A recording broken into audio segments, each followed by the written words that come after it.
Weakness specifically definitely changes the urgency of a situation, because if someone is what we call not neurologically intact, in other words, they're not able to either raise their arm up or, let's say, raise their ankle up, that can indicate that the nerve is actually undergoing permanent damage.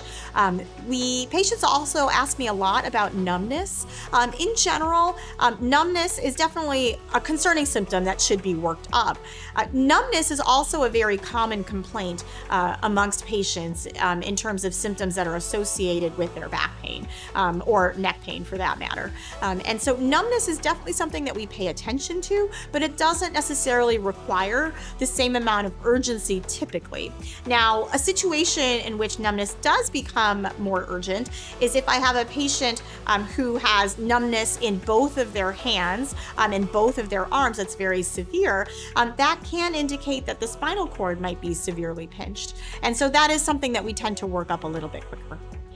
Bowel and bladder changes are a very serious warning sign because they can indicate what's called Cauda Equina syndrome. Cauda Equina syndrome is a condition in which the nerve roots in the lumbar spine get very, very pinched. And as a result, the nerves that are going to the bowel and bladder don't work as well. The reason that this is a very serious condition, if it is the case, is because it can be permanent. It's not always permanent, but it can be permanent if it is to occur. Cauda Equina syndrome, there is a chronic Cauda Equina syndrome, but Cauda Equina syndrome tends to be more acute. In other words, it tends to be more of sudden onset.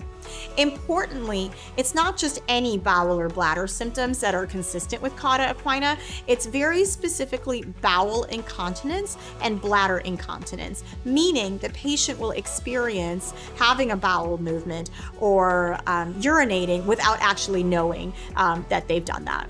Night pain and unexplained weight loss are also concerning symptoms.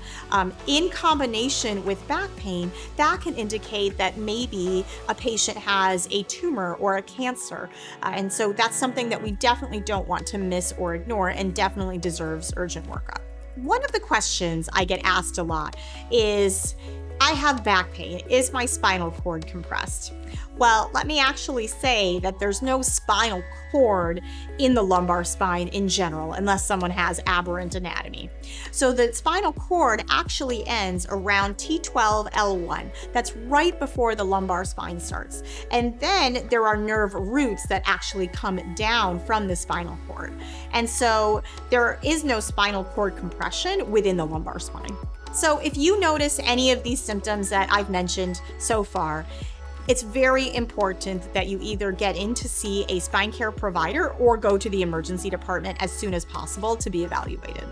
These symptoms mean that your back pain is not something you should wait out.